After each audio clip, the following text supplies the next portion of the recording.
New Jersey actually wants to follow up on this idea. Brian is calling because he has an issue, I believe, with me on something. So, Brian, fire away tonight. We're kind of exhuming all pain and anguish about each other. So, what have you got for me? I'm a little bit ticked at how our call ended yesterday. You know, I've been calling you for a few years. I'm used to Ray ripping me up when we hang up. But, you know, last night I was asking you about which pitcher to start in my keeper league. And one of the things I didn't get a chance to say to you guys is, I know you say that David Price is great to have because you could put him in there and not turn your back and worry about him. But I want to worry. I want to flip my lineups around.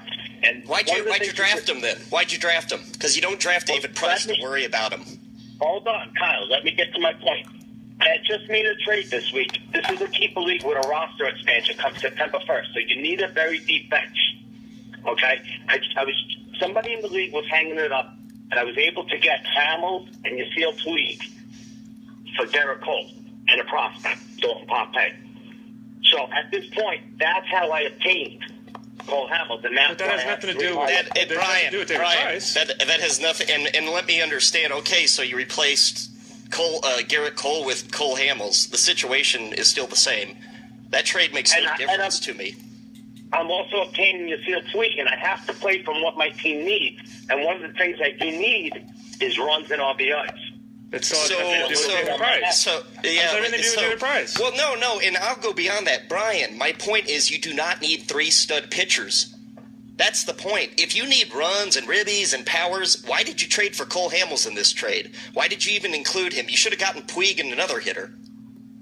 I also have Lance Lynn, which is a cheap pitcher that I'm able to keep in. Okay, so that makes the move even more foolish. I'm still confused. You're not changing at all what I think.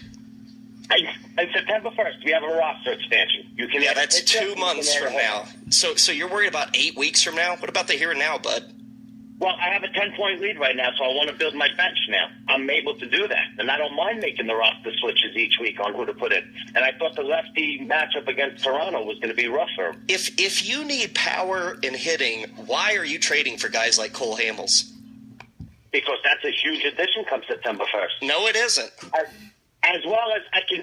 Are you sure Cole Hamels is even going to be around 8 weeks from now? Because that's what you're saying, that you're guaranteeing he's a huge addition in September, so I'm making the move in late June? Of course, yeah, but absolutely. But of course he could be gone in 8 weeks. But this is a risk. But when you're building to win a league, you have to take a risk. Now, the other thing is, right now I have 3 closers in. In 2 weeks, I'm not going to need 3 closers. I can drop a closer down and have all my pitchers. Okay, but still, this has nothing to do with what we said about David Price. Not one iota of anything that you have said in the last 3 minutes, and Kyle was very kind to let you speak, has anything to do with what we said about David Price. None of it. Not one single point you've made. You're talking about trades and movement, and fine if you want to go ahead, but that has nothing to do with what we said about David Price. And Kyle's asked you 3 times now, what does that do with David Price? And there's no answer because it has nothing to do with it. You know, if you said yourself, I want to flip my roster all the time, then do it. You're going to lose. Long term, that's not the right way to play this game. You might win this year. It might work this month. It might work. If you do that, you're hurting yourself when you're taking out elite players. You want to flip-flop, Mitch Moreland and Brandon Moss. Have at it. Okay, that makes all the sense in the world. You want to flip-flop elite SP1s? That is not the way you're going to win if you're doing this game long term. Brian, I never had a problem with her. That's great. Never. That's great. Brian, I'll let you have the last word. We're not going to see eye to eye on this because you're benching David Price because you've got too many good pitchers, but I'll let you have the last word on it. All right, so I guess we'll see how it goes after the start. We shall.